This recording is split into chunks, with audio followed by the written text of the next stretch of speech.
톨스토이의 동화 가운데 황제와 청소부라고 하는 작품이 있습니다. 어느 날에 황제가 큰 잔치를 베풀면서 말을 했습니다. 오늘 잔치에 참여한 사람들 가운데 가장 아름다운 손을 가진 사람에게는 왕과 왕후 사이에 앉는 영광을 주고, 그리고 그 사람에게는 금과 은과 보석과 같은 큰 상금을 내릴 것이다 라고 이야기를 했습니다. 그날 잔치에 참여했던 사람들은 한껏 기대에 부풀었습니다.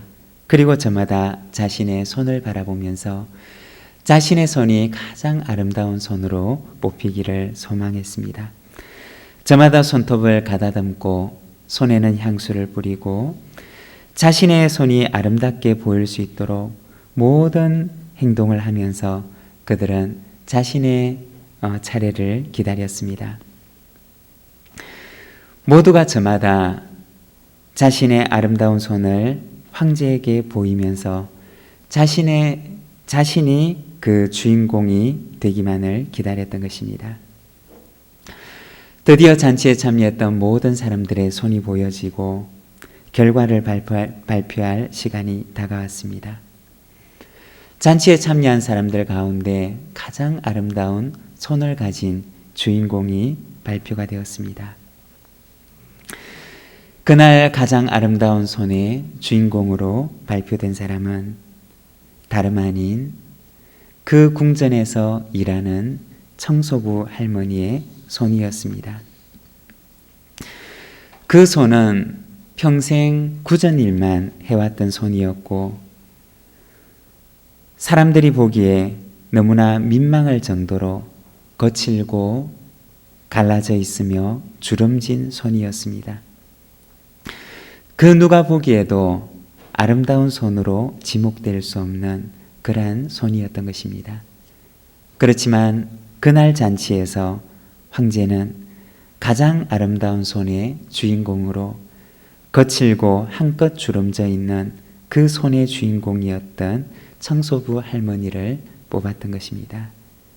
왜냐하면 그 손은 비록 거칠고 주름져 있으며 갈라져 있지만 누군가를 향한 사랑과 헌신으로 가득한 손이었기 때문입니다. 여러분, 가장 아름다운 손은 어떠한 손일까요? 향수와 비싼 화장품으로 꾸민 손이 아닙니다. 가장 아름다운 손은 누군가를 위하여 자신을 내어드릴 줄 아는 헌신과 사랑의 손입니다. 여러분, 저와 여러분의 손이 바로 이와 같은 손이 되기를 소망합니다. 누군가를 향한 사랑과 헌신으로 가득하여 사람들이 보기에는 아름답지 않은 손처럼 보일는지 모르지만, 그러나 주님께서 보실 때는 진정으로 아름다운 손을 가진 그 주인공이 저와 여러분의 손이 되기를 소망합니다. 오늘 우리가 읽은 이 말씀에서는 바로 이와 같이 사랑과 헌신으로 가득한 그 손을 가지고 십자가를 향해 가시는 주님의 그 길 곁에서 십자가의 조연이 되었던 한 아름다운 여인의 모습을 보여주고 있습니다. 바로 그 여인은 마리아라고 하는 이름을 가진 여인이었습니다. 오늘은 우리가 이 말씀을 통해서 그 여인은 어떤 여인이었으며 그녀는 어떻게 주님의 그 십자가의 길에 조연이 되었는가, 우리가 말씀을 통해서 함께 묵상하기를 원합니다. 먼저 첫 번째, 그녀는 어떤 여인이었는가? 감사의 사람이었습니다. 오늘 우리가 읽었던 본문 1절과 2절의 말씀을 보게 되면 이렇게 말씀을 합니다.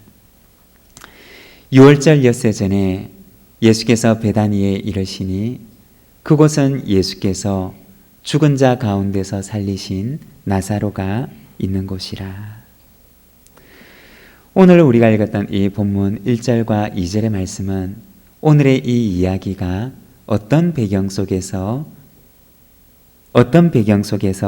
시작된 이야기였는가를 보여줍니다.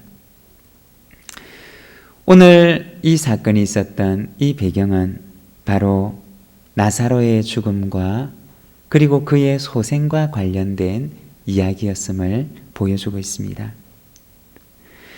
우리가 읽었던 본문 말씀 앞에 나와 있는 요한복음 11장에 보게 되면 나사로라고 하는 한 사람이 병에 걸리게 되고 그 병으로 인해서 그는 죽음에 이르게 됩니다. 그 병이 어떤 병이었는지에 대해서는 자세하게 이야기를 하고 있지 않지만 어쨌든 그는 그 병으로 인해서 상당히 이른 나이에 죽음에 이르게 되었던 것입니다. 가족들에게 있어서는 이 나사로의 죽음이 전혀 예상하지 못한 죽음이었고 뜻밖의 죽음이었음을 우리는 알게 됩니다. 미처 마음의 준비가 되지 못했던 그 가족들에게 있어서 나사로의 죽음은 큰 충격이었고 또 한편으로는 그들에게 깊은 절망을 안겨다주는 사건이었습니다. 그들은 급하게 주님께 도움을 요청하게 되지만 그러나 주님께서 미처 도착하기 전에 그 나사로는 세상을 떠나고 말았던 것입니다. 얼마나 고통스러운 일이었고 또 얼마나 절망스러운 일이었는지 모릅니다. 그런데 장례를 치르고 나서 사흘이 지난 시점에 주님께서 오셔서 나사로가 잠든 그 무덤가에 가셔서 무덤을 향하여 말씀하시기를 나사로야 나오라 말씀하시고 죽은 지 사흘이 되었던 그 나사로는 무덤에 일어나서 소생하게 되는 그러한 일이 일어나게 됩니다. 오늘 우리가 읽었던 이 말씀은 바로 그와 같은 일이 배경이 되었던 사건입니다. 그 가족들에게 있어서 얼마나 고맙고 얼마나 감사한 일이었을까요? 바로 이와 같은 배경 속에서 예수님께서 베다니 마을에 오셨을 때 마르다는 예수님을 위한 잔치를 준비하고 그 동생 마리아는 예수님께 드릴 향유를 준비했던 것입니다. 3절의 말씀을 보게 되면 이렇게 말씀을 합니다. 마리아는 지극히 비싼 향유 곧 순전한 나드 한 근을 가져다가 예수의 발에 붓고 자기 머리털로 그 발을 닦으니. 마리아는 자기가 가지고 있던 가장 비싼 향유를 준비해서 주님께 가져와서 예수님의 발 앞에 발 위에 그 향유를 붓고 자신의 소중한 머리털로 그 발을 닦고 있었던 것입니다. 여러분, 마리아의 사랑과 헌신은 어디에서 나온 것일까요? 그것은 바로 갚을 수 없는 한량없는 주님의 그 은혜에 대한 감사에서 나온 것이었습니다. 사랑과 헌신은 어디에서 나오느냐? 바로 감사에서 나온다는 것입니다. 우리의 마음속에 감사가 없이는 우리는 결코 주님을 향한 사랑과 헌신으로 나아갈 수가 없다는 것입니다. 저는 교회를 섬기면서 간혹 교회에서 봉사를 하며 고갈을 경험하는 경우들을 보게 됩니다. 처음에는 기쁨으로 섬기다가 어느 날 마음속에 기쁨이 사라지기 시작하고 내가 맡고 있던 모든 일들이 무거운 짐처럼 여겨지는 경우들을 보게 됩니다. 기쁨이 없이 의무감만 남은 채 억지로 그리고 겨우겨우 봉사하는 경우들을 보게 됩니다. 여러분, 왜 그럴까요? 바로 그것은 내 안에 주님께로부터 받은 은혜와 감사가 사라지고 있기 때문입니다. 우리가 성경을 보게 되면 6년 동안 밭을 갈고 열심히 그 땅을 사용하게 되면 제7년이 되는 해에는 그 땅이 쉴 수 있도록 하는 안식년을 선포하셨습니다. 이렇게 안식년을 통해 쉬었던 그 땅은 또다시 6년 동안 일하면서 그 밭의 주인에게 풍성한 소출을 안겨다 주는 비옥한 땅이 될 수가 있는 것입니다.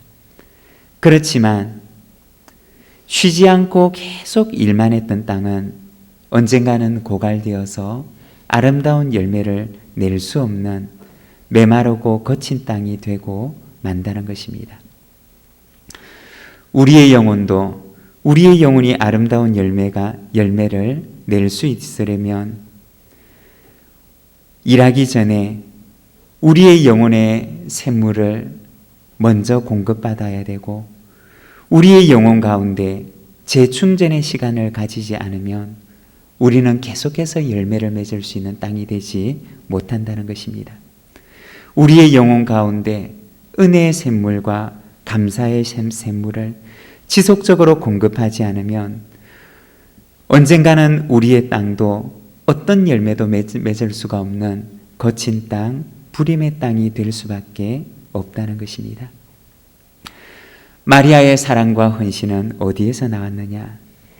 그것은 바로 넘쳐나는 주님의 은혜를 향한 감사에서 나왔다는 것입니다.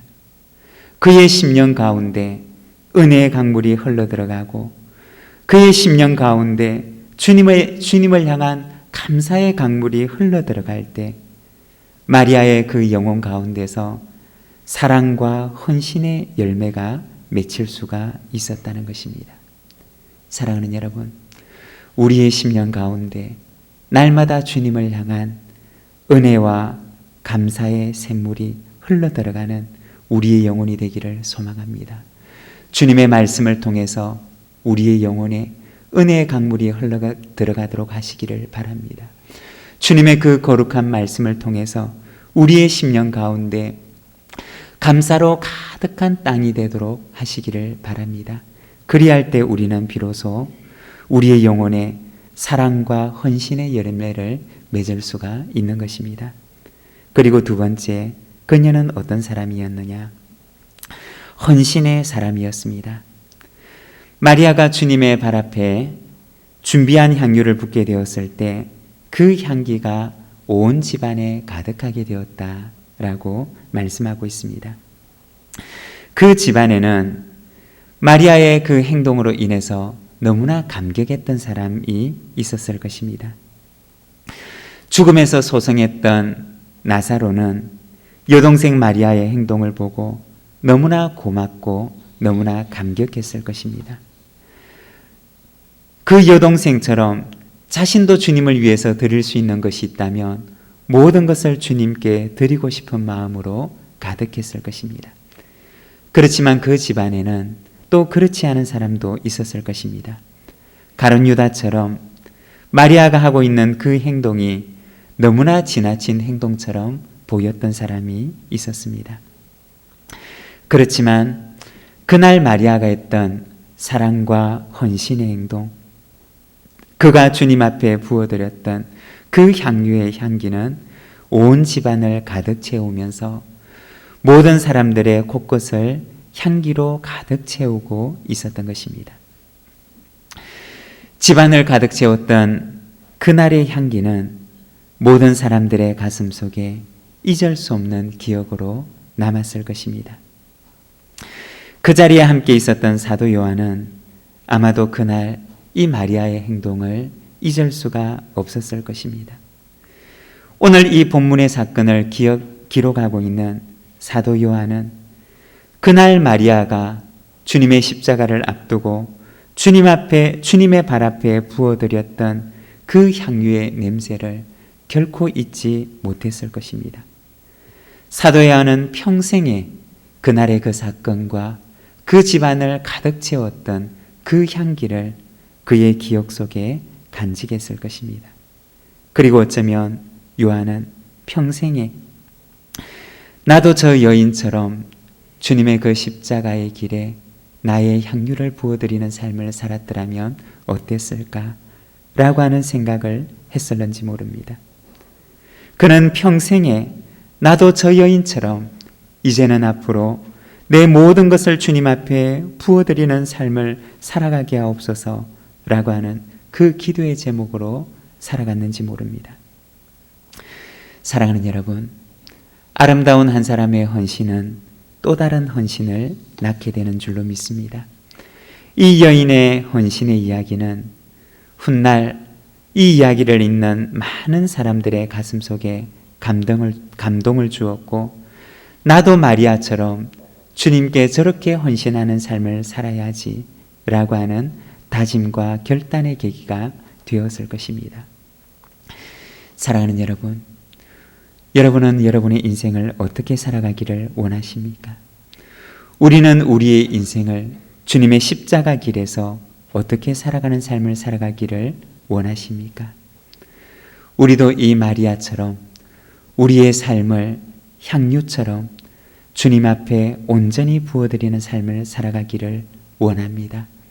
우리의 작은 헌신이 온 집안을, 온 공동체를 아름다운 사랑과 헌신의 향기로 가득 채우는 저와 여러분의 삶이 되기를 소망합니다. 그리고 세 번째, 그녀는 하나님의 사랑을 닮은 사랑의 사람이 됩니다. 가룟 유다는 마리아의 헌신을 보면서 말을 합니다.